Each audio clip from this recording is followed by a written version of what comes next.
Judging is a very difficult sport, but I think the people that are involved, with all the judges that I've been with, spoken to, they're the right people in the foundation of MMA. I think fighters should be fighting good fighters. I think good matchups. You could pick and choose a little bit, but you ultimately have to leave it up to the promoters and the organizations to kind of choose for you as well too, and you got to go with it. I created a program called the Elite Institute. Basically, try to make these kids elite in their fields, whatever it is. It could be dance, it could be arts, it could be sports, it could be education. And then I was brought on to the military, and they bought out the program. I talked to my dad, and my dad says, "I need you to get warmed up." I'm like, oh my God, it's coming. I love it. I love it. I'm like, what are we gonna do? He's like, I'm gonna call out names. And he's like, we're just gonna beat the shit out of every single one of them. And I'm like, how many of them? He's like, as many as it takes until they earn our respect. And he said that in Armenian. I think Armenians are very, very good at individual sports. Team sports, out the door. I mean, Armenians aren't team players, huh, bro? No, they're not. They're not. Honestly, I'll be honest with you, they're not. You know, we should have better soccer team, but we don't. If I could be of help in any way in that mental health factor, because you guys see the suicide rates and stuff, especially for boys and men, it's insane. I love athletes. I just want to help them in any way I can.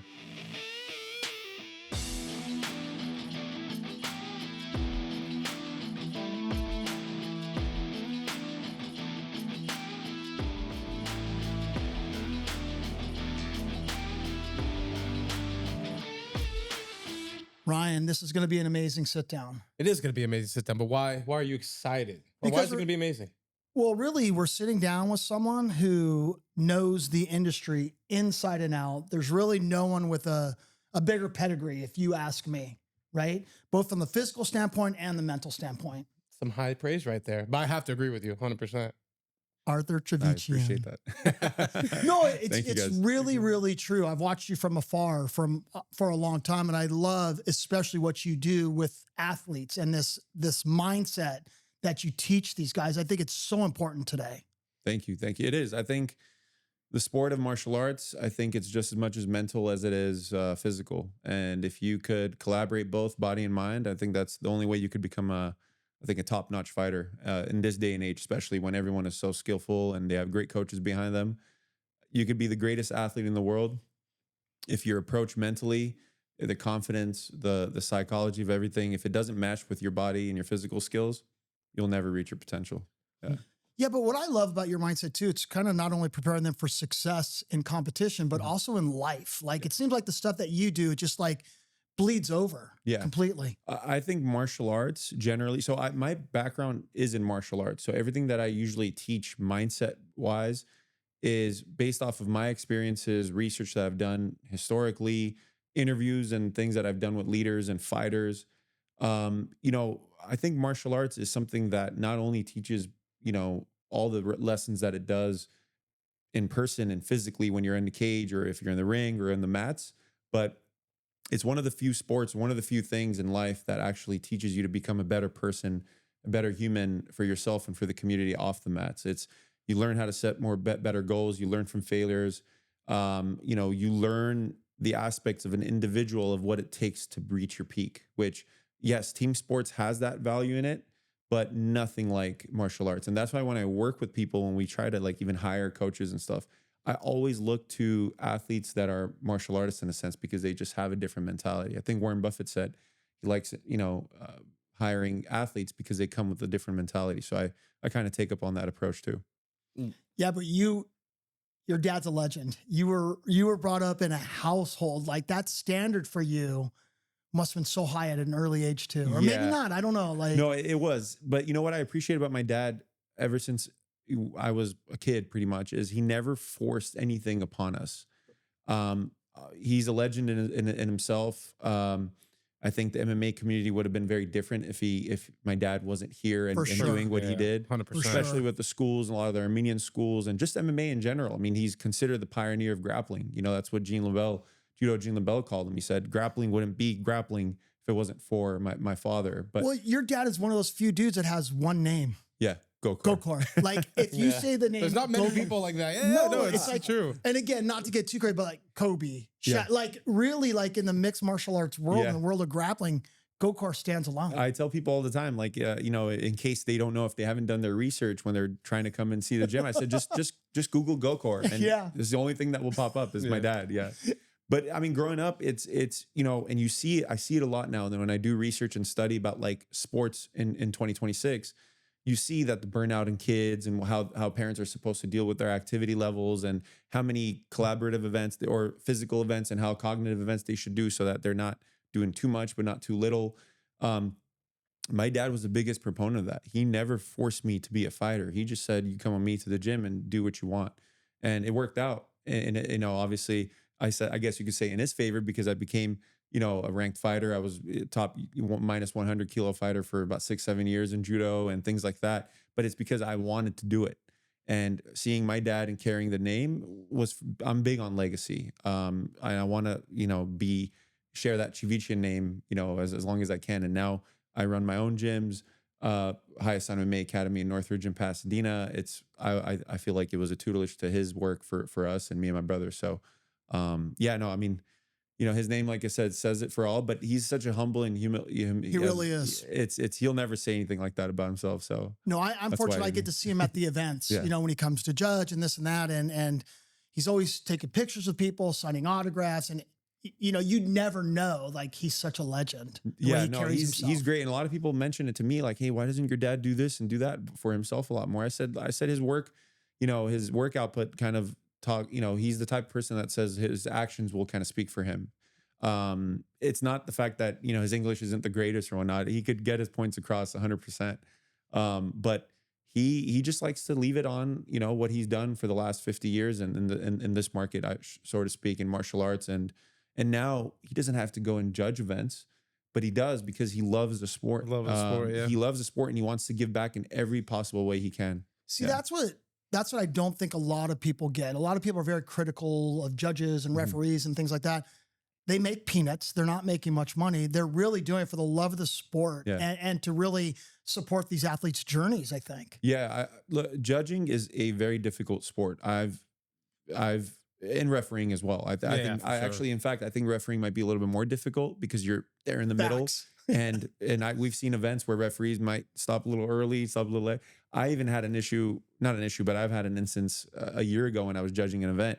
I gave it to, you know, me and another judge gave it to a girl that won, but the next day on Instagram, I was a hit piece. Me and the other judge were a hit piece because this other girl was a favorite. And I just saw my name. I had to mute it because I was like, I don't know if this I is going think to I come know home. the fight maybe too. It was two girls fighting. Was it in- at Up Next? No, it was in San Okay, Diego. okay. Yeah. So, judging is a very difficult sport, Yeah. but I think the people that are involved, with all the judges that I've been with, spoken to, they're the right people in the foundation of MMA. So they're all very experienced. They understand how to judge fights, and I think, you know, it's difficult, but I think it's necessary for the sport, and I think it brings that. You know, a lot of fighters now say, "I don't want to leave it up to the judges." Great. Good. Yeah.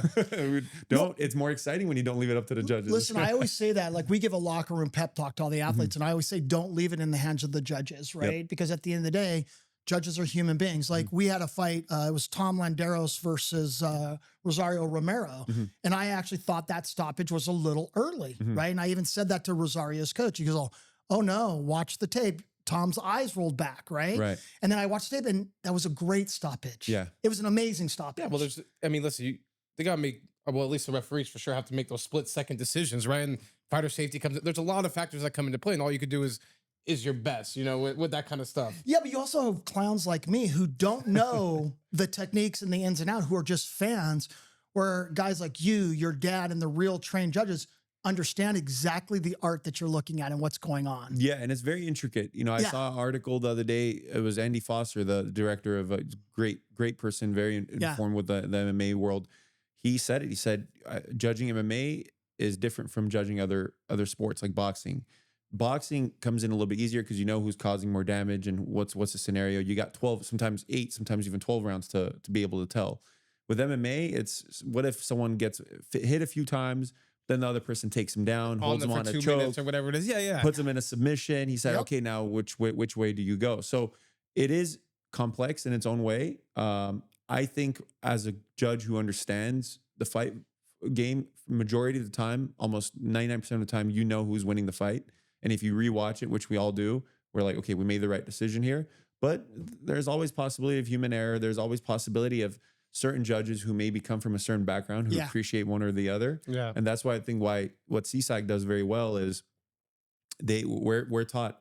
In fact, next week we have another seminar. We're taught to look for 1, 2, 3, and don't rely on, okay, if it's more takedowns, more control, if it's more jabs or whatever the case is. So You know what I love too, and I love CSAC, by the way, and I love Sean Wells. He is, I think, the utmost professional, you Yep. know, because we Sounds run a great. promotion, and at times coaches or managers will complain to us about judges or what happens, right?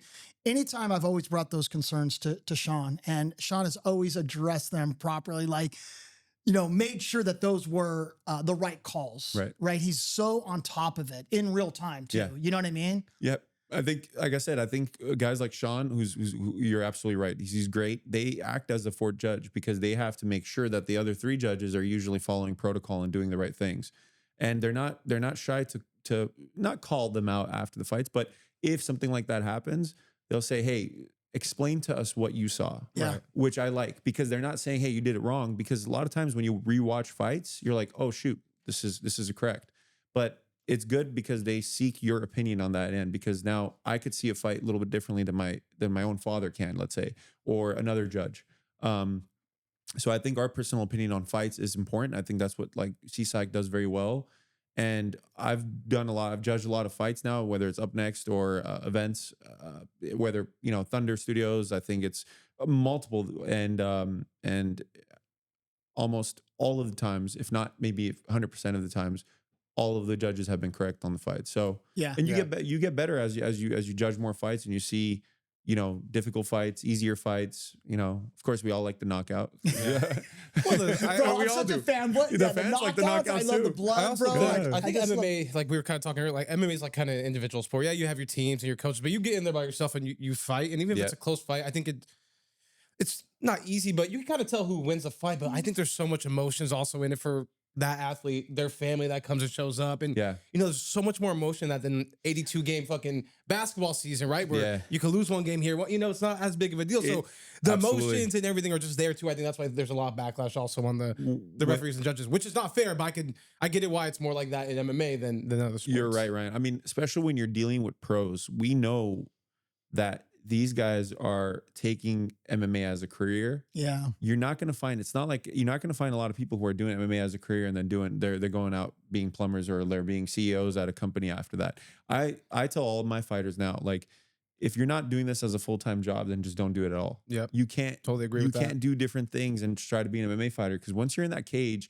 someone else who's working a little bit more than you is going to eventually beat your ass. So, you know, you got to kind of pick and choose what you want to be. So when you're dealing with pros, you know that their career is on the line. So, and that's why any organization who's relied on or judging the judge in a sense, they're much pickier on the pro fights, because Yeah. their lives are in your hands, so to speak. you Yeah, know? and they really Yeah, are. it's their livelihood. But I think that's what Ryan said too, which is to me, and I think as a coach too, this probably challenges you. Mhm. The highs are so high and the lows are so low. Yeah. Right, in this business. Like a guy could be on a great run, and then he loses, and all of a sudden he questions himself, and everything gets kind of thrown there. How do you deal with that? How do you make sure that your guys are in that right mental space at all times? I mean, you hit it right on the dot. In a sport like MMA, or in general, sports in general, you're going to get a lot of highs and you got a lot of lows. Yeah. I know it's easier said than done, but trying to keep a neutral mindset is utmost importance, because you have to understand, why did you win fights and why did you lose fights?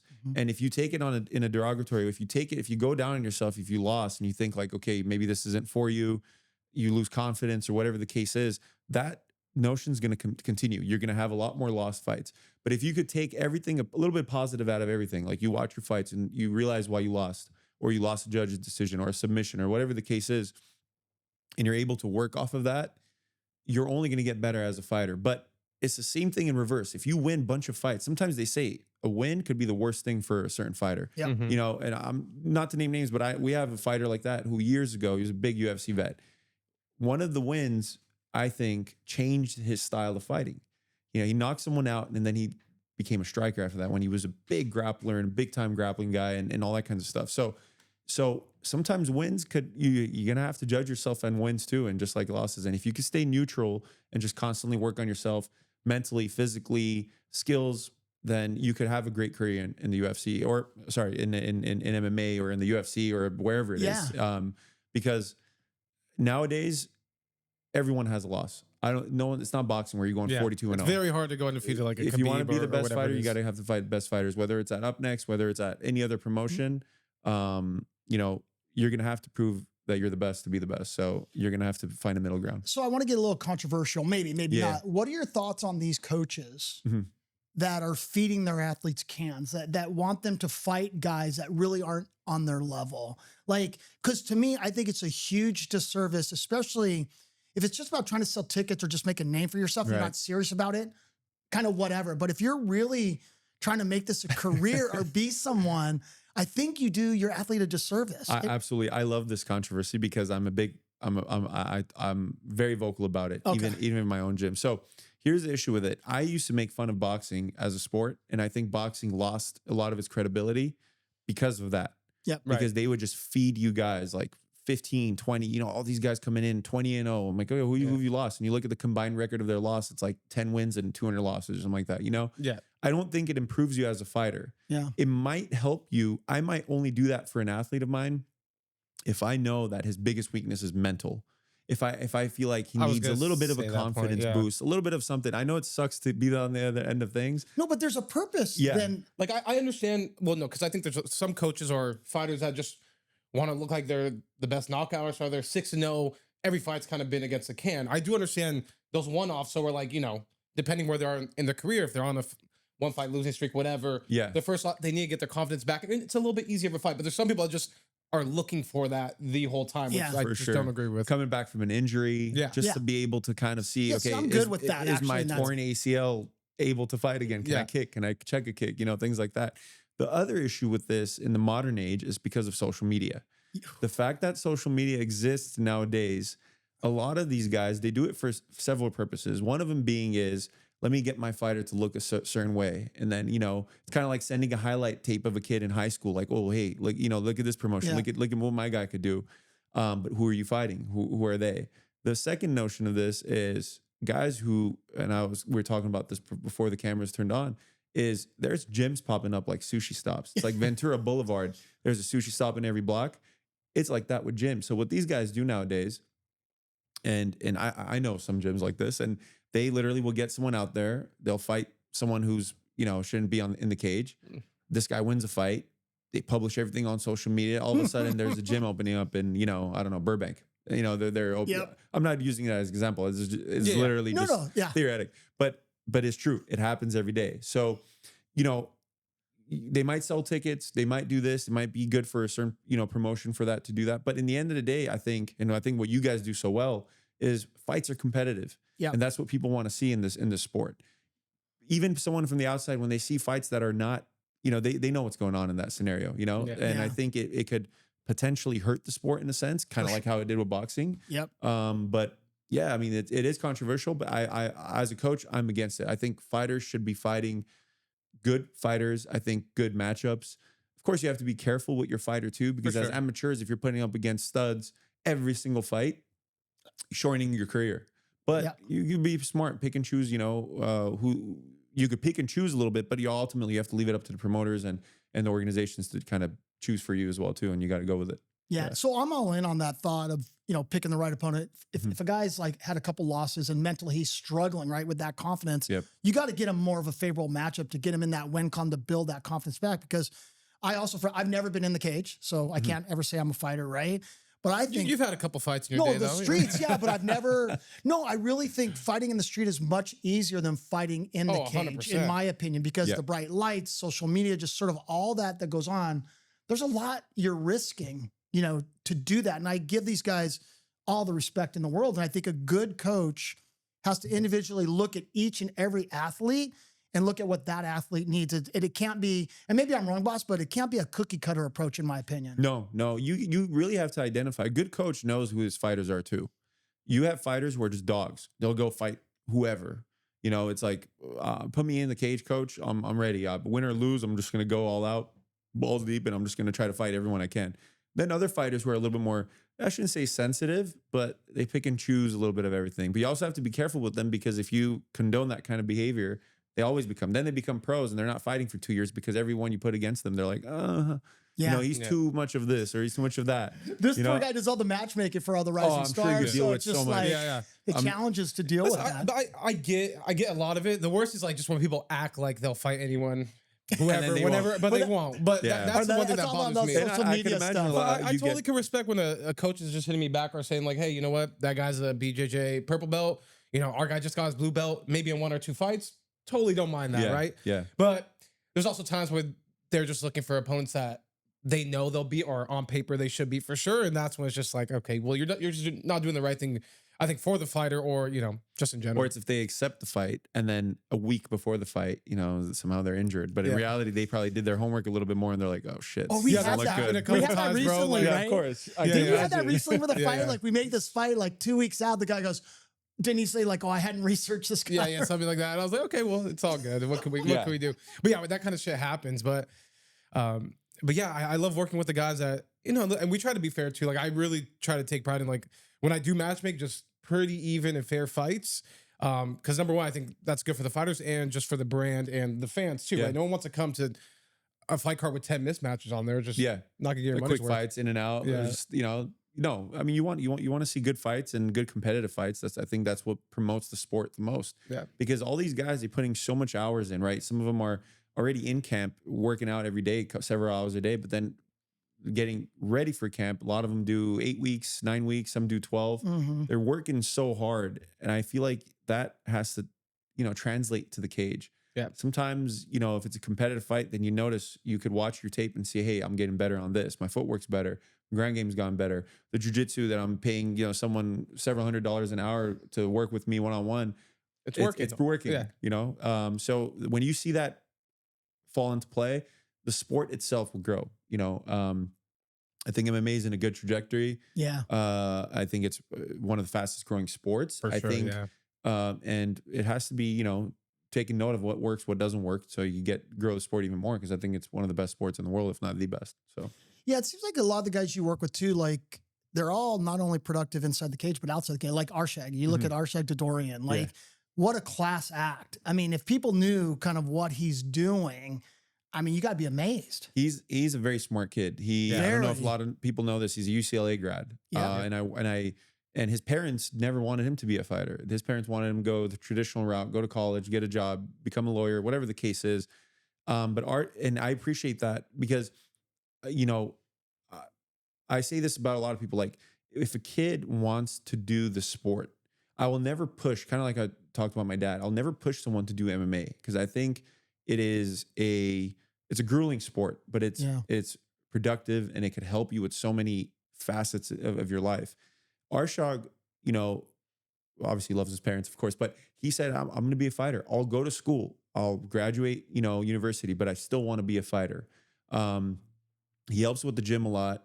He takes care of a lot of the customer stuff with us. Like, and I could trust him. My partner, David Roberts, who you guys know very well, he trusts him, you know, calls him his, like, you know, son, you know, things like that. And Arshag's one of those kids who has that personality that I seek out for my Monarch program, my Elite Institute program, because he's someone I could trust because he's educated and he has that mentality of the fighter where I know if he works with some of the kids that I work with, then they're going to have a good mentor to work with. So he's a good fighter. He's very technical, very skilled. He works hard. You know, I don't know if you guys know this last fight, kid was fighting like 103, 104 fever. Like, No, he he was told feeling me like shit. He's like, hey, I'm not telling anyone else. Well, like his team knew, obviously, but it was like, not telling anyone else on the UNF team or anything, but just know tomorrow's like my Michael Jordan flu game. I'm like, oh shit. And the crazy thing is, like, stay away from me. I was sick a week ago with like, you know, that shit was just going around. So I was like, fuck, that sucks. But you know, He tapped out, went home early, like got in bed. Like, Yeah. oh, Not that my early. Arshag's getting in the cage. I got fighting. home at like 2 p.m. Not that early. No, but listen, I mean, but that's what you need as a fighter too. I think I like the point of like, we never force anyone to do MMA. I think it's great to train though. Like that teaches you a lot. It humbles you. There's so many great things about MMA, but to pursue as a career, I think it's a sport you got to be all in for and actually want. So if you're forcing someone to get in the cage and fight someone else for a living, it's really not going to end up well usually. You know what I mean? So I love that point you brought up too. But Arshag's a fucking dog. I love Arsh Fed. Like, these guys are just they're dogs and they're great coaches as well. And I always tell people all the time, you could be a great fighter, be a terrible coach. you know, but Yep. these kids, they're very good at what they do because they love of the sport. It just kind of, it runs in their blood. You know, they day and night, they wake up in the morning, they train, they do this, they do that, then they go coach. Then, you know, like Fed, for example, he coaches at Northridge, then drives 45 minutes to our Pasadena location to run a program over there. And he's constantly hungry. He's looking, because I told him from the very beginning, if you guys coach, you have to understand that when you coach, and this happened with me when I was a fighter turning into a coach, you learn more. You're still self-educating. You're learning more to be like, okay, how could I help these kids? And then you realize, oh shoot, this is something I could use for my own. So, and to go back to your point, Ryan, in my program, the first thing that's mandatory is for kids to do martial arts. I think it's exponentially the best thing that kids could do and parents could do for investment for their kids. Yep. They don't have to be fighters. Yeah. They don't have to become cage fighters. No, absolutely not. They don't have to fight at all. I do like kids doing tournaments because the competition, the competence of tournaments, like I think that euphoric feeling of winning a tournament, I think is the best thing ever when you're training so hard and you could take it out on someone in a friendly way. Yeah. In a respectful, friendly way, but yeah, 100%. For sure. Yeah. But I think martial arts teaches kids and helps parents with so much with their kids' discipline and their confidence. Yeah. I deal with 3 issues nowadays: confidence and lack of assertiveness, or low self-esteem, discipline, and then a lot of things. The kids are just distracted with so much stuff going on in this world nowadays. Yeah, it's awful, you know. Yeah. In that, you know, I tell them pick a hobby that works, and in this case, one that will take them out of all 3 of them and create new hobbies for themselves is martial arts. Well, For sure. can you sort of break down your program a little bit? Yeah, I mean, I know you're kind of hitting on it, but so it started. So in COVID, when we had a lot of time in our hands, I was a big history nerd. I educated. I had my master's. I got into a PhD program at USC, but I didn't pursue it because I needed more time for myself in terms of writing a program that I feel like could attribute martial arts, but also could help kids in all walks of the world. I had a lot more time in my hands during COVID because, you know, of everything that happened. And I created a program called the Elite Institute, basically try to make these kids elite in their fields, whatever it is. It could be dance, it could be arts, it could be sports, it could be education. I was a big academic guy. So I created this program and I started working with kids on a physical level. So basically working with them physically, challenges, tracking their sleep, their nutrition, everything from all levels. And then I was brought on to the military to help the military and on different branches. Oh shit. And long story short, they loved the leadership component of my because I'm big on that. leadership's so important. I think bro. it's important. I think, you know, what I'm working on right now is, you know, a school dedicated to leadership right now. Love it. But and they bought out the program because it helped them identify leaders in dire situations. Like I had mentioned, it's life or death. Who do I focus? Who do I listen to? And you can't think twice about these kind of situations. You have 1 second to make a decision. Go. Can I interrupt you? Yes. I'm sorry. That's really Is a badass, by the leader- way. Yeah. No, Like it's that. amazing because I'm geeking out on this. Yeah. Is a leader born or is a leader developed? I love the question. I think a leader is born, but they could be developed. I think when you work with certain kids, you just know based off the personality. And I know it's the way they're also raised by their parents, parents. It's some kids are born with innate leadership qualities. They're just, whatever it is, whatever genetics play a role, they're just born to be more vocal. They're born to make the quick decisions. Some kids are born because they're better leaders just because they're just better in, you know, and they're calmer in bad situations, so to speak.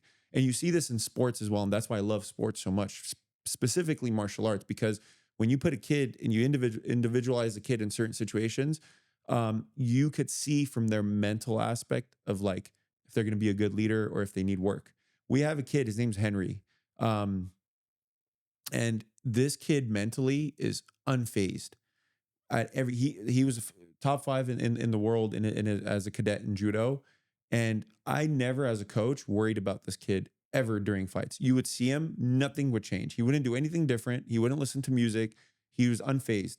He was never, maybe he was nervous, but he wouldn't show. He was never anxious about fights. The day before the fights, he was very calm. And this kid was always like that since he was 4 or 5 years old. But he's went through some experiences in his life, losing his father and stuff like that. Oh. I got it. Let me just stop. They're It's good. all good.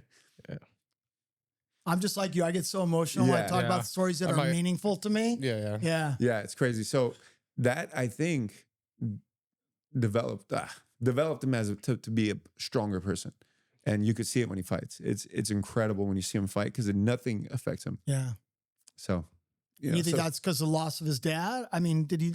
Yes, but I think it's because experience is kind of like how you said, you could teach leadership. You could teach to be a certain personality to be a good leader. I think experiences growing up and having the right mentors and coaches, which he's had me, he's had my father, he's had other great coaches in his life, and he's had a very strong mother who shaped him. So he's someone. I wasn't at the gym on Wednesday, for example. First person I called was Henry.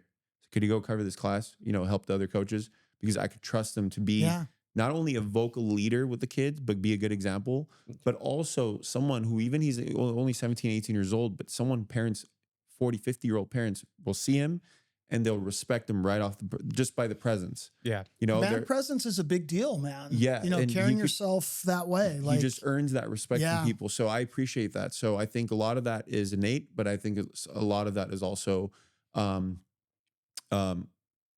taught through experience, but also having the right mentors around him. So as a leader, what is one of the most important qualities that you believe? Like, so for me, and I don't have your credentials, right? Like at the end of the day, like when I teach him about leadership and things like that, I always say lead by example, right? Like you have to lead by example. What do you think is like one of the key important things as a leader? I think, I mean, leading by example is a great point. I think every leader should be able to portray, like show his followers, in a sense, I guess you could say, or students, I should say, is a better word, of what it really takes to be a leader and what it takes for them to become the leader in the future. I think the biggest thing for leaders is courage. And I think this goes back to history. I think people who are courageous, I think courageous is the most important, but the most overlooked virtue, because everything follows a leader's like personality in terms of them being courageous or not. When you're courageous, you take risks. When you're courageous, you're able to educate, you know, the students better. You're able to do things that for the most part are barriers in life, right? Like you don't see challenges. Like if you see a challenge, most people who are not courageous don't take it. They take the easy way out. Kind of like how fighters sometimes might try to take the easy way out. But what are they lacking in that sense? It's the sense of courage. It's the sense of purpose. And second, I think it's one thing that I work on. Like I like classical education because it teaches, you know, the modern day education system is lacking in the leadership development because it's still in the industrial era. And it's kind of the factory life in a sense, you know, and it works for some. I have friends who do 9 to 5 and stuff like that. It's great. They went through the whole process and do that.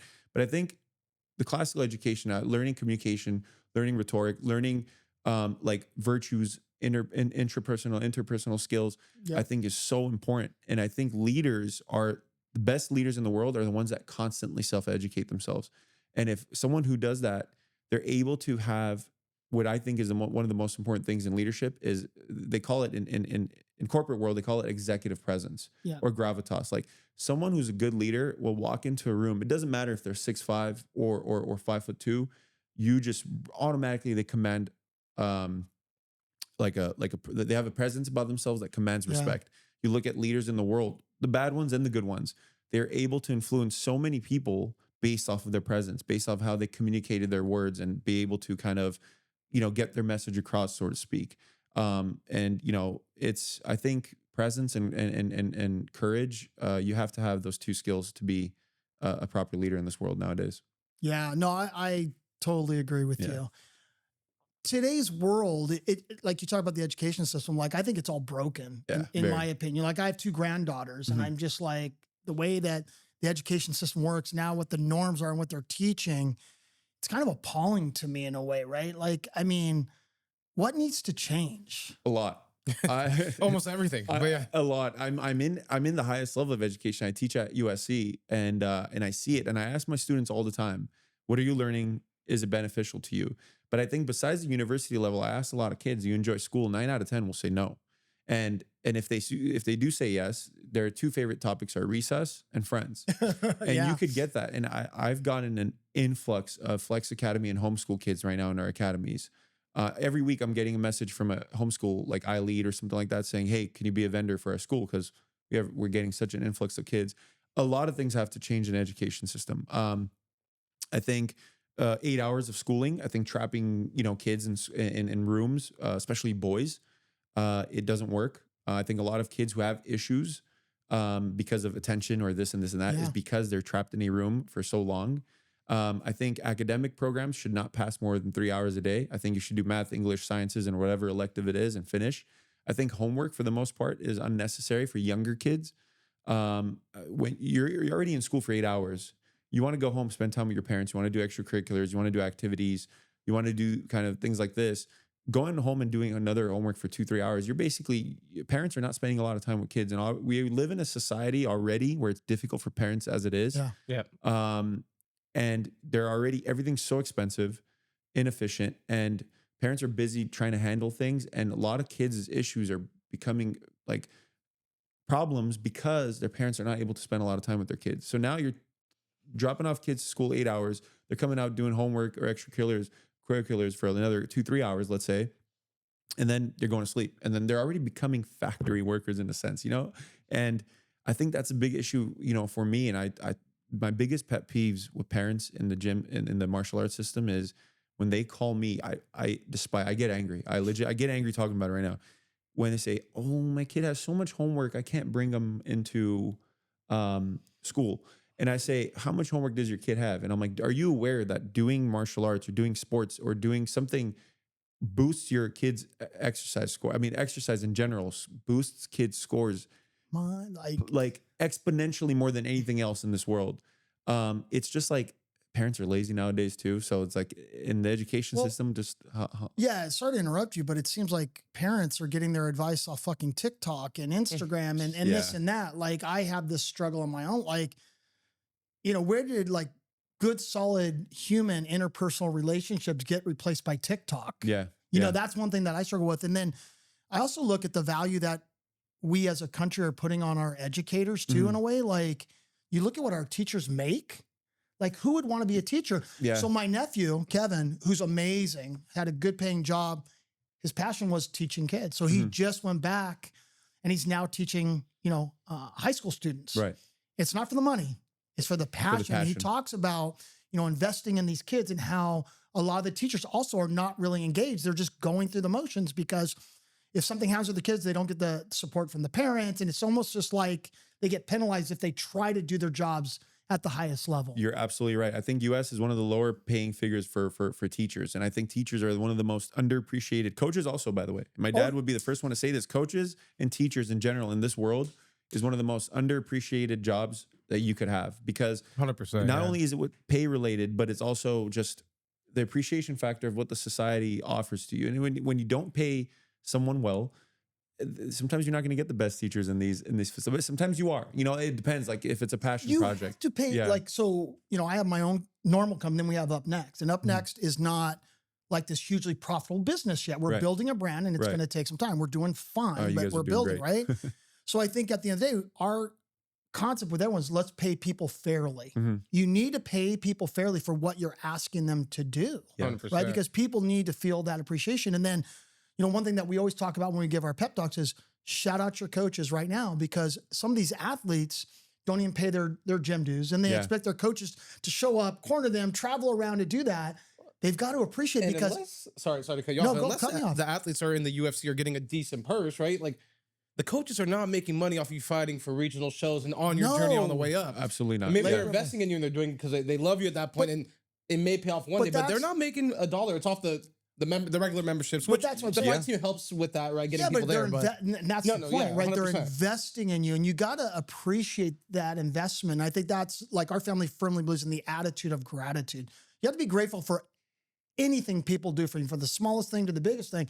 And that's why I think a lot of the athletes have to really understand what their coaches and what their gyms all put together, because they're not making a ton of money running a gym generally. No, for the most part, no. No, they're doing it because it's a labor of love, and they want to give back to the community, and they're building for the future. Yeah, it's a passion project for a lot of these coaches, because they were involved in it. They saw how beneficial it was for them, and now they wanted to be able to help the community and do other things. Most fighters, I would say, at least for us, they don't pay any memberships and stuff. They're there because for the love of the sport, but they're there because their coaches appreciate them and invest the time for them. Sometimes coaches spend more time with their students than they do with their own family members. I've seen that in multiple sports, especially martial arts, because martial arts is a never-ending sport. You train at the gym, sure. Then you got to go do a lot of work. You got to do therapy. You got to do, it's an ongoing 24/7 sport, and you have to, the martial artists in the top, spend a lot of time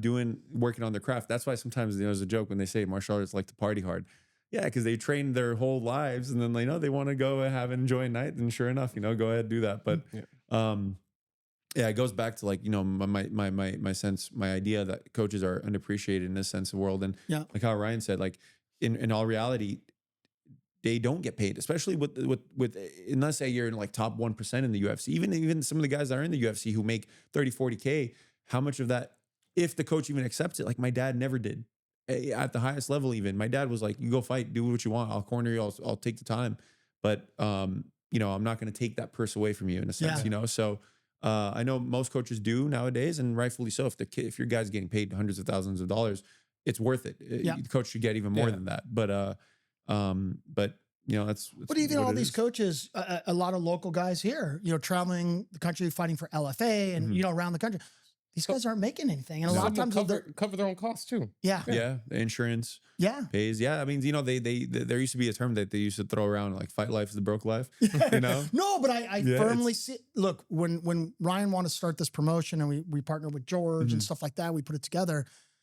Like I thought it'd be a regular, normal kind of business. It's really not. Like when you really look at all the moving parts and everything it takes. It really takes a village. I think any business, especially a promotion, dealing with people makes things, there's like a lot of honor to it. There's a lot of, because you're doing so good for people. And like I told you guys, as a judge, as a spectator, as a coach, you guys run one of the best promotions I've ever been part of. So that kind of, because you almost also feel like, I see the fight family, like right there. There is like this family centric around it. So you guys are, and I think how people deal with other people is what dictates their success, Yeah. And I feel like that with your guys' promotion. I'm not just saying that because I'm in front of you. I've always said that from the start, but it's an intricate business. It's a difficult business. You're not just pairing up one person, fight. All right, bye-bye. Yeah. No, it's you're dealing with that person's lives, their families, their coach. Yeah. You're dealing with all these elements. Besides the judges and the coaches, you're dealing with the fighters and like I said, their families, the audience, you got to try to appeal to all of them. It's a difficult gig, So one thing that I hate that I'll bring up, and you hit the family thing. Like we look at these athletes as family, right? I mean, we got our stable of really good guys who are invested in us, and we feel, very close to them. One thing that I despise is when a guy loses, when he'll come to me and say, "I'm so sorry I let you down." Right. That drives me nuts. Right. What would be your advice to that guy that feels like he takes the L in the cage, and he feels he let us, his coaches, or anybody down? That who put on a good showing, didn't give up. I think it's the competitive spirit kind of inside them at that exact moment. You know what I mean? Like they don't want to lose, but it does suck to hear because they gave it their all. It does, but what advice would you give? They feel like they let you down. Yeah, it's kind of like it does. Chris, I'm so sorry I let you down. Like that's what they say to me, and I'm like, you had the courage to get in there. You fought your heart. Yeah, you took an L, but I admire you. I would say, for me, I think the best thing to tell them in that place is this is one fight. If you're going to let one fight dictate and you're going to be sorry for it, don't. You should use this as an example to kind of come and prove me and prove yourself in this case that you're worthy of being in the cage, so to speak. But of course, with a pat on the back and say, hey, keep your head up. You got to work hard. You work harder and come and show me who you really are the next time. Just kind of like, because I think fighters could be fragile mentally time to time. I deal with it on a weekly basis. The highs and lows, fighters could be at a very, 4 or 5 win streak, and all of a sudden, boom, one loss. All of a sudden, they're not maybe good enough. Maybe their jiu-jitsu is not good enough. Maybe their striking sucks. Whatever the case is, they kind of throw all these examples and instances. I think they need to be reminded that in the end of the day, it's a sport. They're not perfect. They're human. And, you still put on a good show, sure. And if you think you let me down, then I want, then expect for yourself, get a better performance going on, and you're going to get the opportunity here for sure. That's the thing. I think they fear if they don't put on a good performance or if they lose, that maybe that's it. That's their one shot. But I think the MMA business is not about that. Everyone has a loss. The best fighters in this world are going to lose once, twice, 3 times, 5 times, 6 times. It's about how they get better. So if they could continuously get better, even from a loss, then they're fit for the fight game. If not, then they could move on. So it's true. Very true. You deal with NBA athletes, MMA guys, elite soldiers. I mean, who's the hardest to sort of? Is it all the same? I mean, or is it just different dynamics? You got trained killers. Yes. You got NBA players. You got MMA athletes, and the other folks that you. Is there any? So I have this weird belief that is controversial. I always tell people that you're often nowadays in this day and age, their ego is always talked about extremely negatively. If you have ego, you're gonna do this, you do that. I think as a fighter, I was a judoka, I was an individual athlete myself. You have to have a sense of ego in you Yeah. to 100%. be a successful fighter. As long as you can control that ego, if you don't let it kind of eat you up. The hardest people to deal with are the people who have a centralized ego that is just enormous. And generally you deal with that. All the people that I've worked with that are the highest paid athletes are the hardest people to work with. Yeah. Because they come into you, they will admit that they need help, but then they're also the kind of people that sometimes don't take advice because they feel like they've made it to a certain level and that's it. That's it. But they know they have an issue with it, but they still would be like, they'll kind of question you. They'll ask questions with questions, you know? Yeah. Which is fine because I've dealt with that in the past with a few NBA athletes because they also, rightfully so, they're working for the next contract.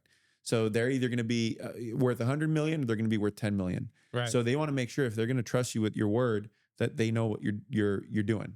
So it's you have to be very careful with your words. You mince your words a little bit, but you also have to be very confident in your approach. I tell people all the time, when you're working with athletes, fighters, pro athletes of any sport, or even soldiers, if you seem the type that hesitates or you're not confident in what you do, these guys will throw you out of the park. They'll find someone else 100%. immediately the next day. Yeah. So I think some of the hardest people is people who are getting paid a lot, and specific in the NBA.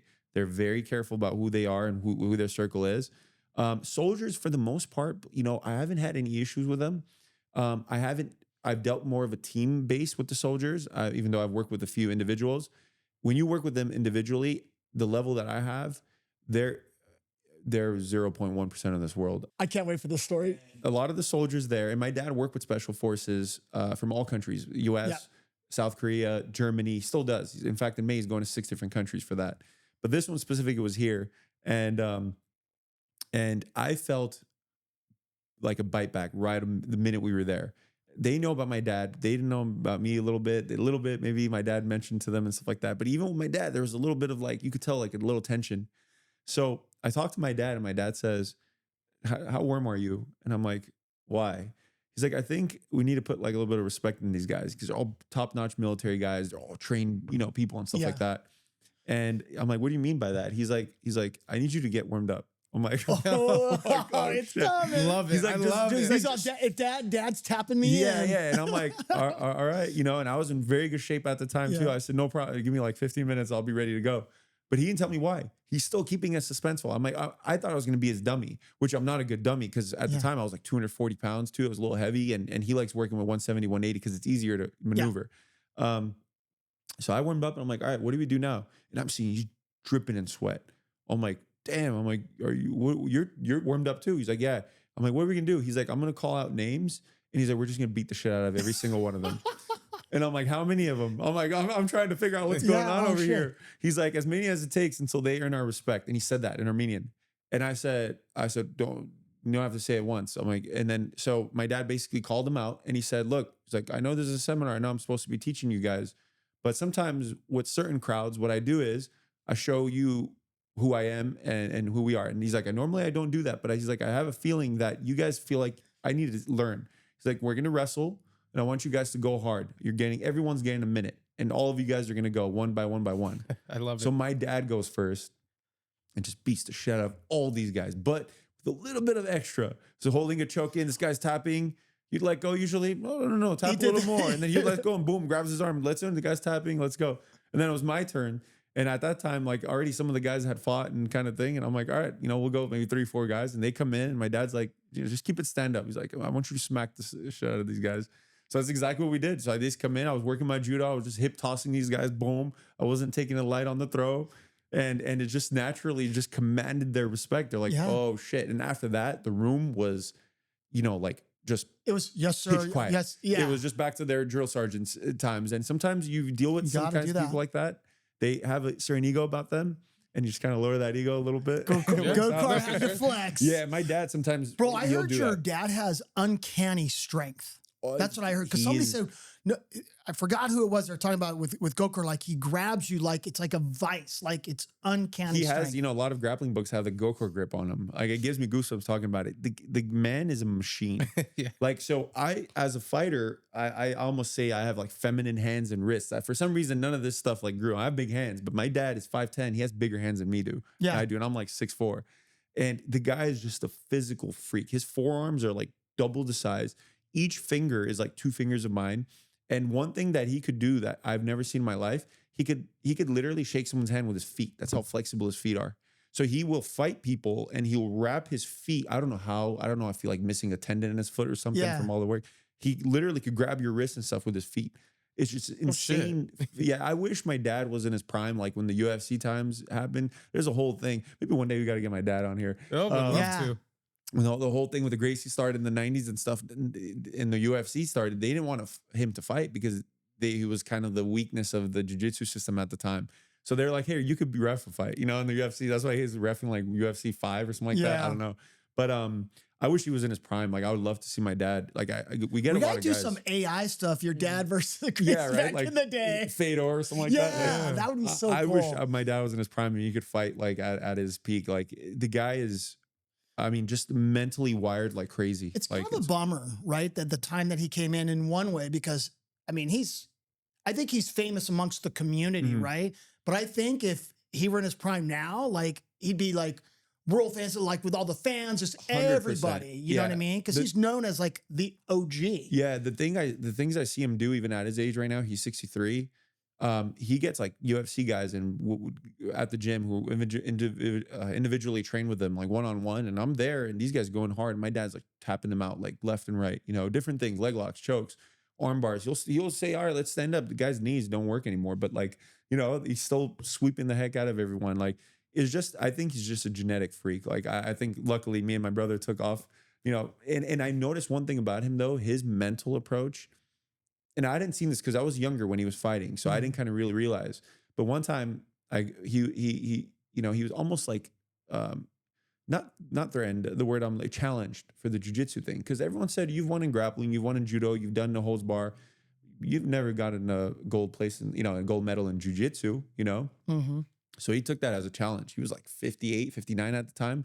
He lost 25 pounds. Like he didn't look good with the weight loss. My mom was like, please get your dad to stop. that." Feed this But man. one thing I noticed, because he was doing a super challenge, I forgot the guy's name. He's doing like a thing for the IBJJF.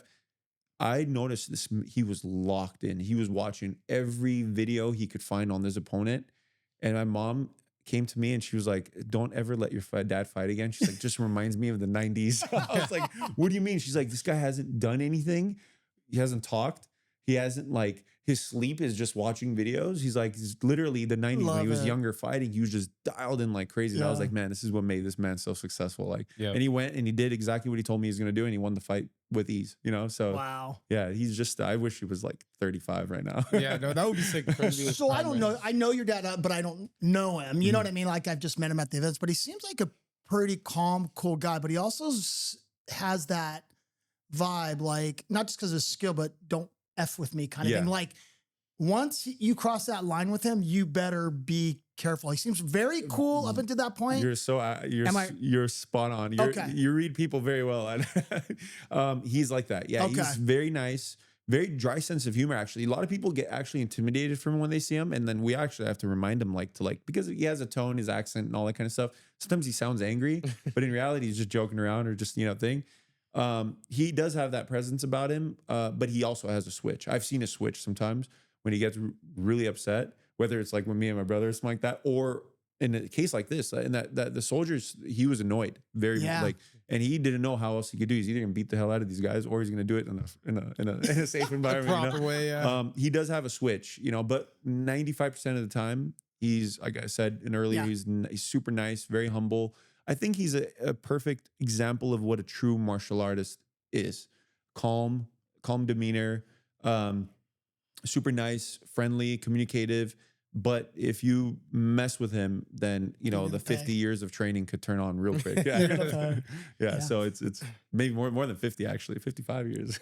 All right, gonna put you on the spot. What is the best martial art out there? Are you? Okay, so I know you love judo, right? That's okay, your heart. I tell people all the time now that if I'm gonna start off, so if I'm a parent, I have a kid, I would want to do judo, but I would also want to mix it with Muay Thai because I want to bring the best of both worlds. Judo, you're gonna learn a lot of the fundamentals, a lot of the falling, the rolling, and whatnot. And I think the takedowns, I think the control, I think judo, you get this functional strength about you that a lot of martial arts, including jujitsu, does not teach because jujitsu, even though there's other styles now, they're a little more aggressive approach. When you're on the ground, it's different when you're standing up and pushing someone your weight for that many hours. Muay Thai, and it's popular, a lot of gyms are doing very well with Muay Thai right now, is the most practical self-defense martial art right now, striking wise, because they allow the clinch, they let you to hold, and you know what to do during close quarter situations. So you learn how to punch and kick, throw the knees and the elbows. If they grab onto you, now I'm a judo guy. Yeah. And now with the new rules of judo, they're promoting groundwork. So before in judo, 5-6 seconds, you show stale, boom, mate, you got to stand up. Now, if you're working, one of our students in the most recent tournaments was on the ground for about a minute and a half getting an armbar. And now the rules are, now you're learning the groundwork aspect of it too, which diminishes some of what jujitsu, now I'm not saying jujitsu is bad, no, jujitsu is great. But it now has that component in there. So I would do, you know, judo and Muay Thai as a mix. You know, I think having both of those as a base, as a fighter, I think would be really, really, really strong. I know wrestling's picking up a lot of steam lately. You know, obviously you look at a lot of UFC guys, you see their backgrounds, it's Sambo, it's wrestling, it's, you know, they're doing well. But I would say judo and Muay Thai. I think mixing those, I think is the best thing.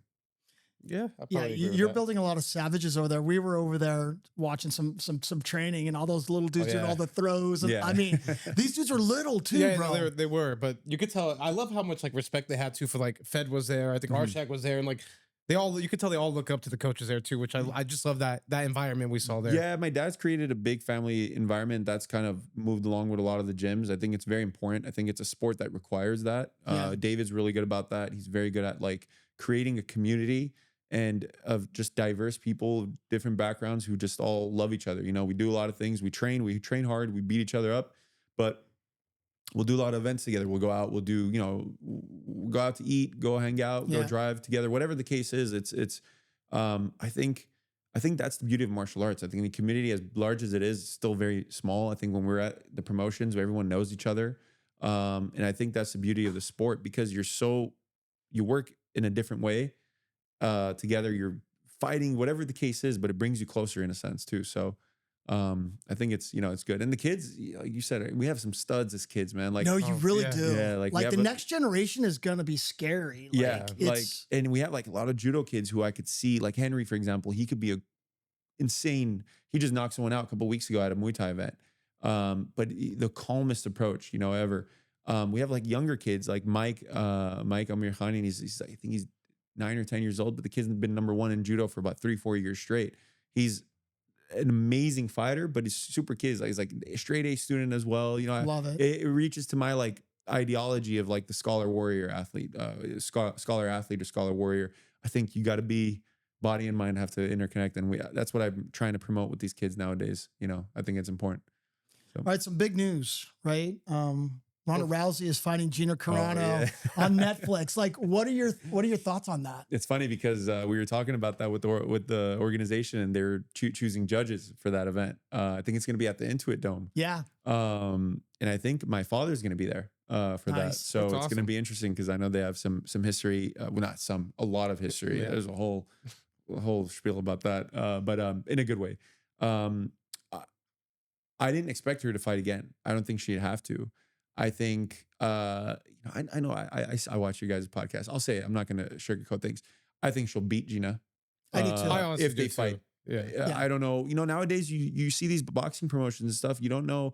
you know, they talk about the Jake Pauls and stuff like that. You don't know if they're real or not. I don't know. I can't tell. Sometimes the inside of it, like I'm like, something's a little tricky. Yeah. I hope they actually fight because I think it would be a good testament for women's sports of two women who pretty much made MMA possible for girls. I think it would be good of like, I don't know if it's going to be one and done, but I think it'll be a good testament of showing two, you know, women who made the sport so popular go at it for 3 rounds, which I think they're going to do 3 rounds. Yeah. So we actually picked Ronda. We were on another podcast episode with Sabrina, and Sabrina picked Karana. We picked Ronda. I think Ronda is going to come out with something to prove. I feel. I agree. You know, I feel like she may feel a little disrespect by the fans or whatever in a way. And I think she's going to come and flex. You know, I'm the GOAT of women's MMA. I'm back. I'm here. Kind of thing. That's how I feel. I think so too. I think she, I don't know, maybe if it's like a bad taste in her mouth from the last, how it is. I don't think anyone should, you know, hate her for, or talk bad about her losses. Again, MMA, it's going to happen to the best of them. Yeah. But I could see that happening. You know, she's a competitive, like I grew up doing judo with her. She's competitive. She would hate losing. So I didn't think of that now that you mentioned it. Did she mess you up in judo or did no, you hold your own? I was always bigger. Yeah. Okay. So we would always stay away. She would fight like Caro. She would fight Manny a lot. And she'd go head to head with these guys, you know, and those guys were top notch judo guys too. Yeah. Ultra competitive. So I could see her still having nights where she's kind of closing her eyes and be like, so I could come back and think. Me and my dad were talking about it yesterday. I told my dad, I think she's just going to go in. She's going to go back to her roots and she's just going to do a little hip toss, control her and be like, hey, this is what made me popular. Or something. Yeah, no, I could see that happening too.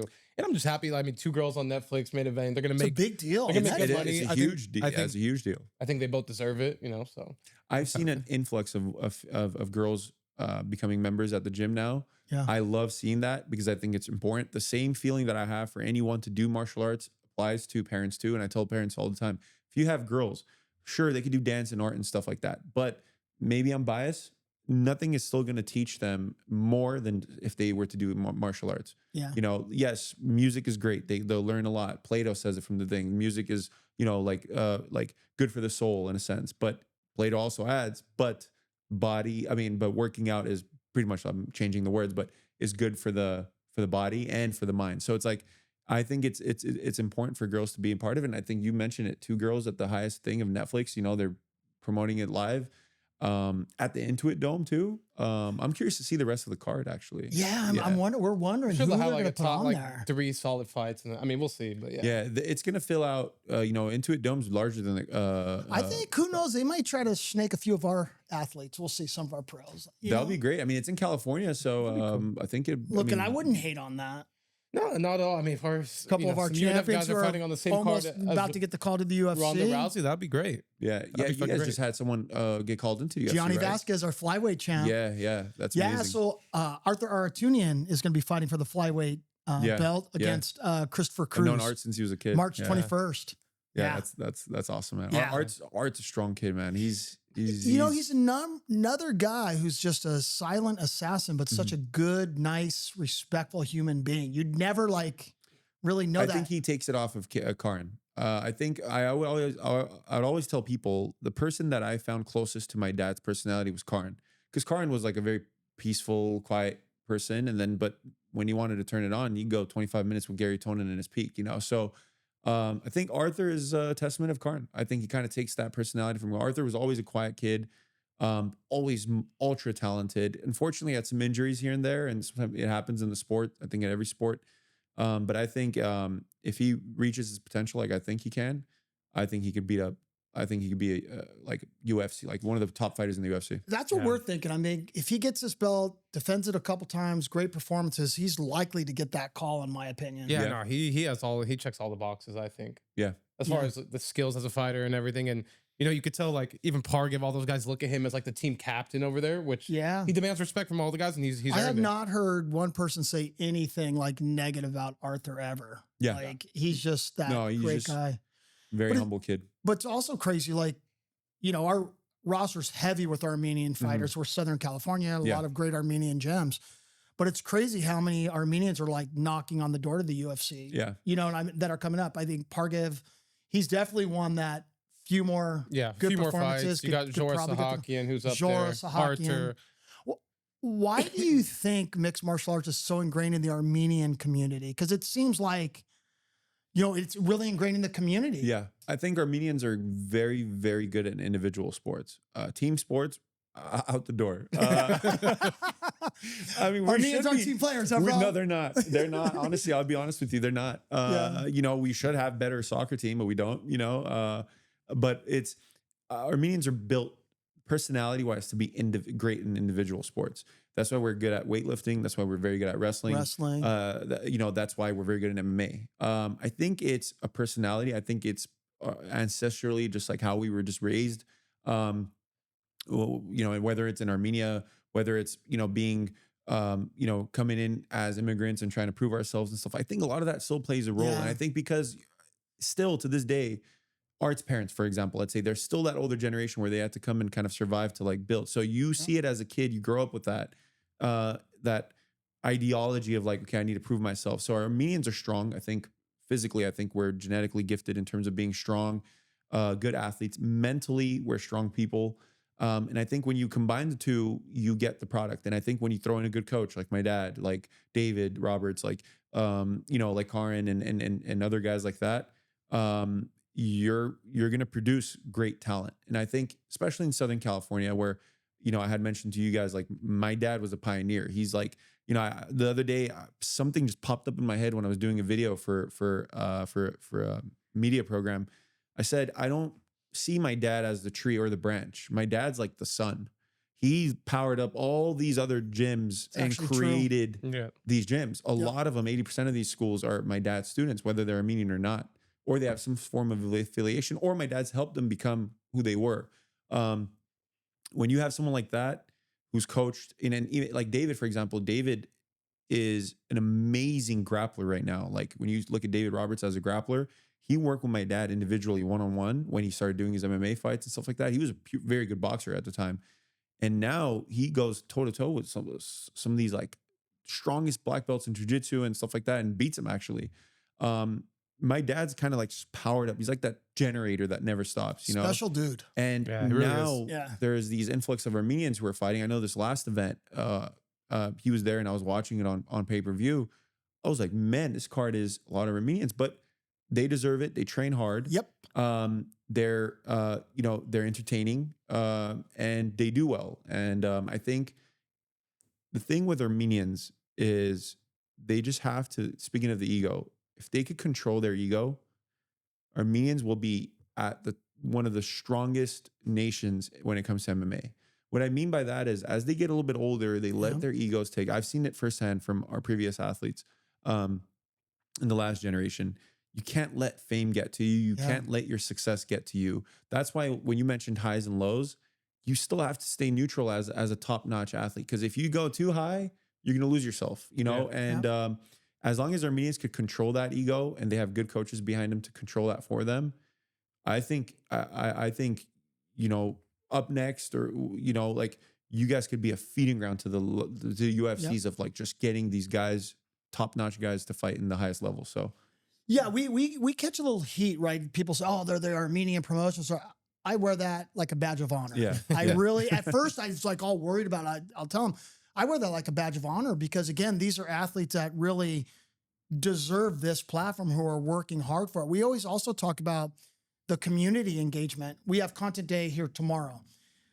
Content Day, all the Armenian guys, whether they're on the card, matched up or not, they show up to Content Day to participate in the process, investing in themselves. Yep. And then they're also really good with the community engagement, getting the community to come out, buy tickets, support them, and help them, build their platform. So that's where I think that Armenians on another level really get it right also. Yeah, I think the Armenian community is tight-knit. They're close. We like supporting one another.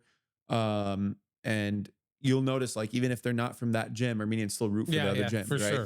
And they're good about that. Do you know Sped from the Never Made Weight podcast? Sped. Kind of heavy. If I see him, maybe if I see him. But we had him on the pod and he's just like, just so you know, if they're Armenian, I'm not voting against him. I'm not picking against him. I just won't do it. It's tough. I love that about him. You know what I mean? And I love that. We happen to be in a demographic where we have the largest Armenian population outside of Armenia. Yeah. And which people don't even know how many of us are really here. I mean, you walk around certain cities, it just feels like you're Armenian. Yeah, I go to a restaurant the other day and I couldn't even sit at my table. I had to say hi to like 5 tables. Yep. You know, we have a lot of us here. So of course, if it's a local promotion, it's the best promotion locally, or in I think in California, honestly. And I'm not just, like I said, I mean you. that. You're going to get a lot of the Armenians wanting to fight for the best promotion. That's just how it is. And I mean, like you, Ryan, you said you get a lot of Hispanic guys, a lot of, you know, different culture. And that's what MMA is all about. You be thrown into a cage or into mats and you have 15 different people from different nations and different colors of skins around, and everyone gets along and fights and they support one another. So it just happens to be, like I said, in LA, you have a lot of Armenians. A lot of them do fight because that's just, you know, it's almost engraved in us, and they compete. Yeah. And honestly, I could say, at least from the matchmaking purposes, like we really don't play favorites or gonna choose, you know, specific people to fight or not. But like to your point, it's like I want to work with people that are gonna carry themselves professional or like kind of give their all to. And if you're showing up to content day, right, you want to fight, you're good at fighting, You're making weight. You know, you show up and like it's not like none of the Armenians are like declining guys that like I'm sending them for the most part, right? Like most of them are just game to fight whoever because they think they're that good and whatnot. And I think they're also very serious about the sport, right? They look at this as they're like, I keep talking about Pargiv. I'm a huge fan of Pargiv, but Pargiv looks like he feels this is his ticket to feed his family in the future, to make an abundant life for himself and his fiance and her family, right? That's the way he's looking at it. So he's all in. I think as a fighter, I think that should be a mentality that you should have as a fighter. Like, you mentioned Parkiv. I think any fighter, if they're fighting at this level, they should be thinking about this, providing, you know, paying the bills and providing support for their family and their wives and kids or whoever it is, you know, at that point. So I think that's the best approach to take. And I think you're right. I think a lot of Armenians take it as a one and done approach. I know a lot of Armenian kids, including ours, that their lives is revolved around martial arts. Yeah. And I think that's why they become so successful. And I think they want to use martial arts to eventually grow their own career one way or another, whether it's opening their gym, you know, and or just becoming a coach at the highest level. And I'm a big proponent of that. Me and David Roberts, I always told myself, by the way, when I was younger, I would never work with a partner, maybe because of my personality wise, but also what I've seen with my dad. But David became the best person to work with because he's involved with the martial arts community and he's big on that. Yeah. Use MMA as a way to grow your life in a sense. And, you know, we run Northridge and Pasadena together. And, you know, I'm not trying to use this as a self-promotion, but working with him and with the reputation that we have through my father, and we keep that reputation so important for us because it has my dad's name. That last name is planted into Hayastan MMA Academy. And, you know, I think because having David there enhances our gym at a whole nother level because he brings a different element to it. And it's just great. You know, sometimes I want to be the parent that brings the kid there and I want to be part of Hayastan when I'm not the one overlooking it. I'm the one being involved, you know? So it's well, great. do you guys have plans to expand beyond 2 academies or how are you feeling about that? So right now we actually have 5 locally. Gardena is the most recent one. One of my I didn't even know about that. Yeah. One of my dad's, OG students, I should say, Giovanni Varela, has opened up a spot in thing. You know, he's a great coach. He's very involved in MMA and in Sambo and everything pretty much. Giovanni's an excellent athlete himself. And then we have one in Pasadena. That's what's it called? East Pasadena. Santa Clarita is one of the newer ones as well. And my dad's involved with Santa Clarita as well. And then Northridge is in North Hollywood, of course, the headquarters where my dad runs a lot of his programs there. So, you know, I think we're solid with this. You're like, you always fear expanding too much, right? There's only one of me. There's only one of my dad. There's only one of David. I'm very against expanding just for the business purposes just to commercialize. I would hate to lose quality or 100%. Value or hurt my dad's legacy in any way. If one person talks bad about anything, I always tell people and people don't understand this, tournaments for me or the day-to-day running the gyms is very emotional for me because everything that the parents say, good or bad, I take it upon myself because not only is it my dad's work, but now it's my work. So if someone says something that isn't even negative, but maybe has like an ounce of like little bit of like, you know, negativity to it, I take it upon myself very hard. Tournament days, as much as I look forward to it, I also don't, because when you're just a coach, you could go coach your kid, win or loss, you go home. For me, it's very personal. If a kid goes and wins, that means we're doing something right at the gym. It's working. The coach is working. The kid's training hard. You know, the parents are thing. When your kid loses, I go talk to the parents and I go talk to the kid to uplift them in a sense, not for business purposes, not to be like, hey, I want your next month's membership, you know, let your kids stay here, even though there's 10 other gyms nowadays, which is a whole nother story. But it's because I truly care about the quality and the product that my dad's created and that I've taken upon myself now, you know.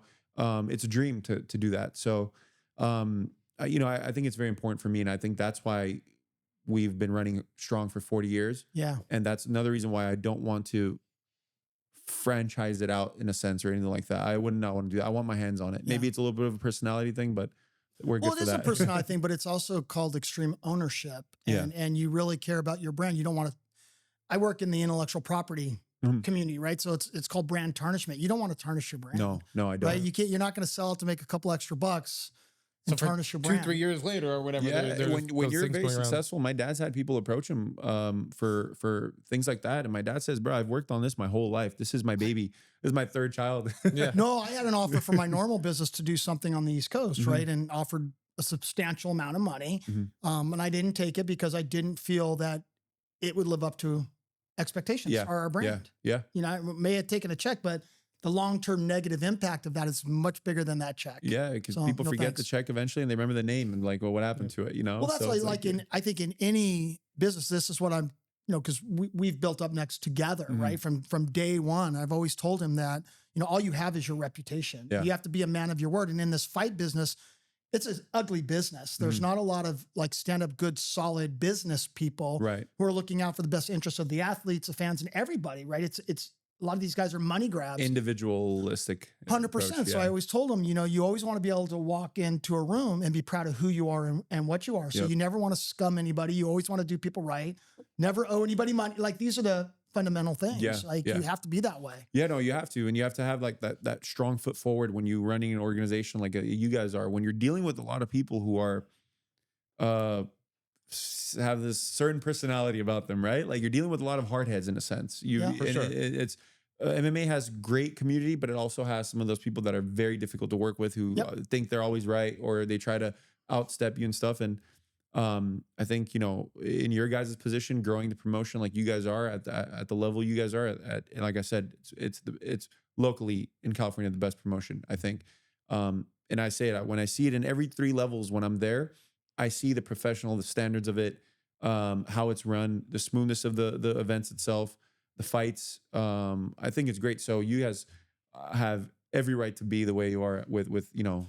Well, and I don't want to compare us to you, but I feel like we take the same pride that you take in your legacy and your dad. Like we're following behind you on that one, right? A lot with what you're saying, Up next is not 40 years in, like you know, but it's kind of like foundational. You like trying to follow suit. Yeah, and it's something to be proud of. You know, it really is. It's your hard work, and then you see it, you know, every event. And I think it gives you guys a great feeling about like you're running, you know, the best event out there. So I'm happy to be part of it. Honestly, any chance I get, whether it's our fighters or as a judge, whatever it is, I love it. It's a good time. We love seeing you there.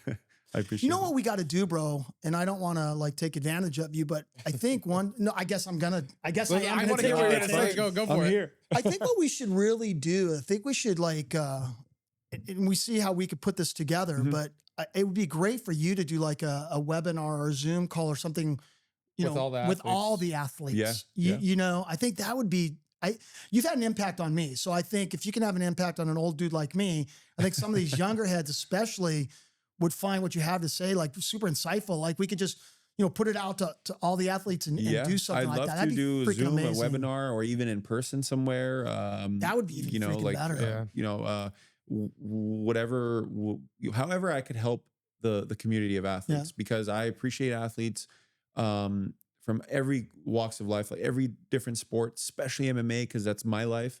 So if I could help even one, you know, my ideology when I started my school was I can't change the world. I've realized that when I was younger, obviously I can't change the education system, but I could change one life at a time. So if I have 500 athletes in front of me, but I could influence one, I'd be very, you know, I'd be grateful. So I'm more than happy to do that.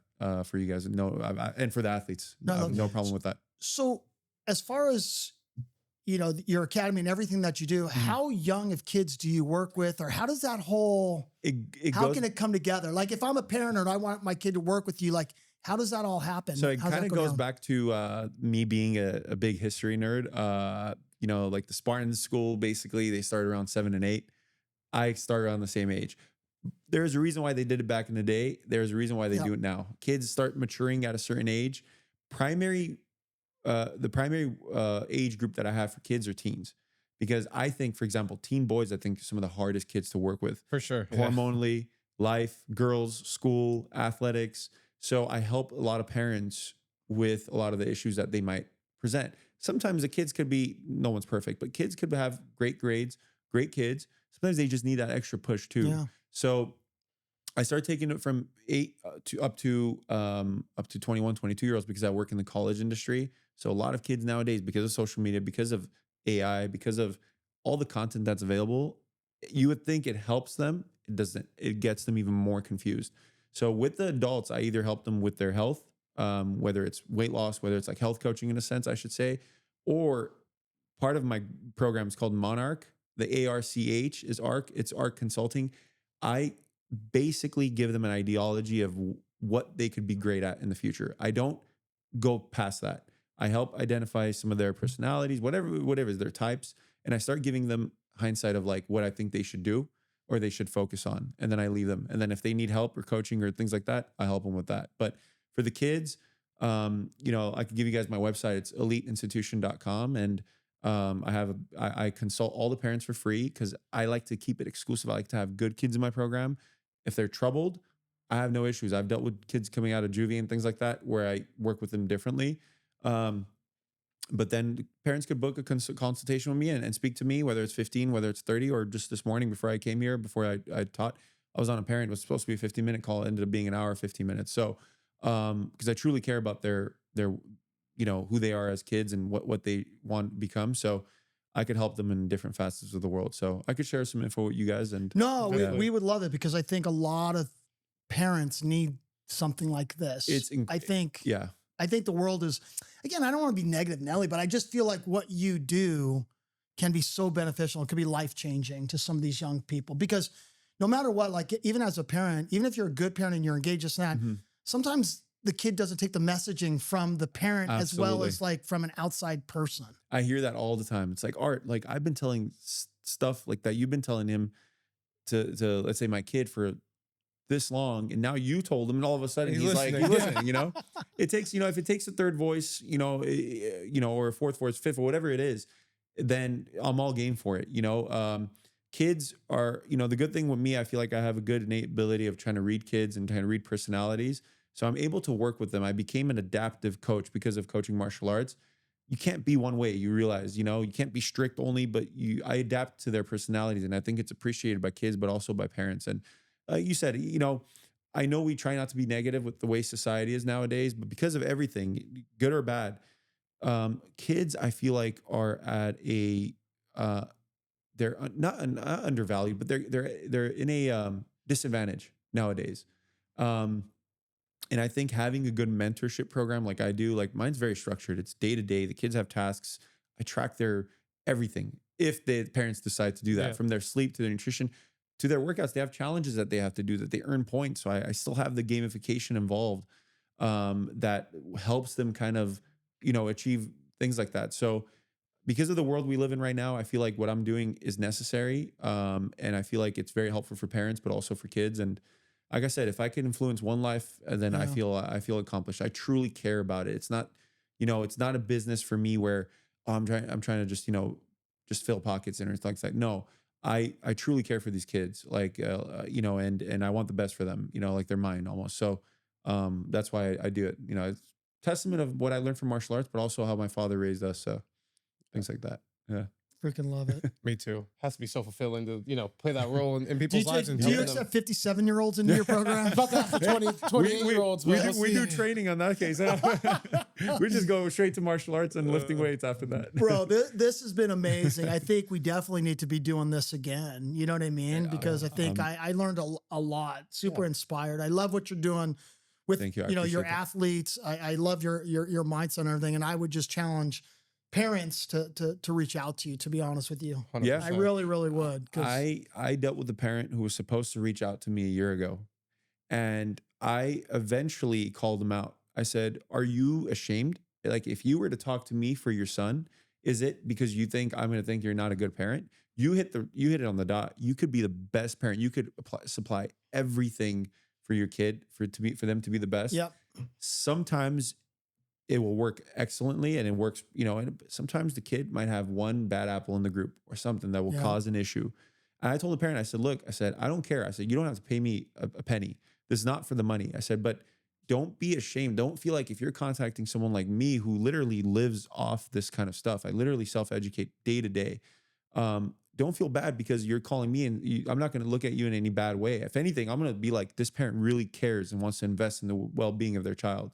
So he kind of looked, and I didn't want to give out. He was obviously the parent's older than me, but I told him, I'm not trying to be a parent. I'm just trying to tell you from the outside speaking in, like what I think your kid needs. Cause he was troubled. He was getting in trouble at school, all kinds of issues. And eventually he called back and he's like, you know what? Like you hit on the dot. Like, he's like, I was just insecure about that. I needed to be checked. Yeah. And he's like, I didn't want you to think like, oh, I don't care about my son. I'm like, bro, no. If anything, you coming shows you care, Yeah. So now I'm working with the kid. It's been a few weeks and I got a message from him yesterday saying, I've already seen a change on certain things that he does. He's like, I can't appreciate enough. I don't know why I didn't do this last year. It's my fault. Yeah, no, I know we wanted to wrap this up, but I think you bring up something. I think in today's world with all the mental health issues, you know what I mean? As parents, you have an obligation to get your kids help. Yeah. You know what I mean? And I don't think that there can be shame or things like that. And these things generally don't just work themselves out. Right. You've got to seek out experts to get you that help. I absolutely agree. And I think martial arts is honestly one of the best avenues for that too. I tell people all the time, because I've got parents call me where they're like telling me that their school psychologist is recommending Ritalin and this and that.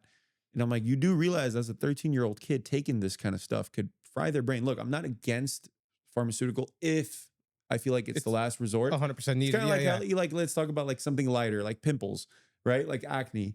Like, don't take Accutane until you feel like you necessarily have to. It's the same thing with the mental health aspect. Try different things, gym, MMA, coaches, mentorship, and then you could kind of see. And it is mental health nowadays because of a lot of things. It could be social media even that affects kids, their insecurities.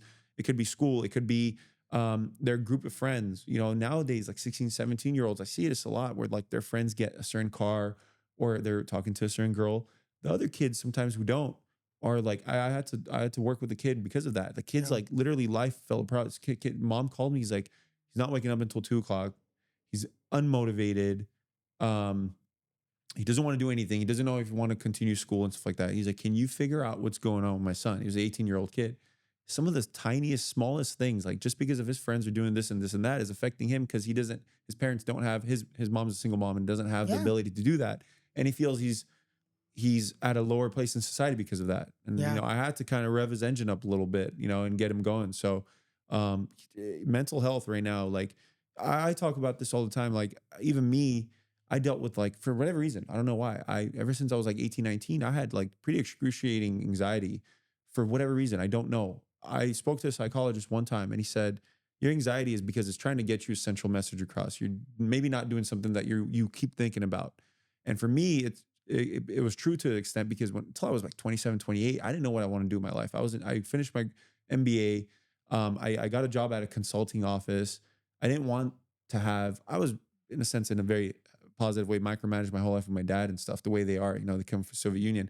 I don't want someone else now telling me, hey, do this, do that, So and then I realized I just want to help people.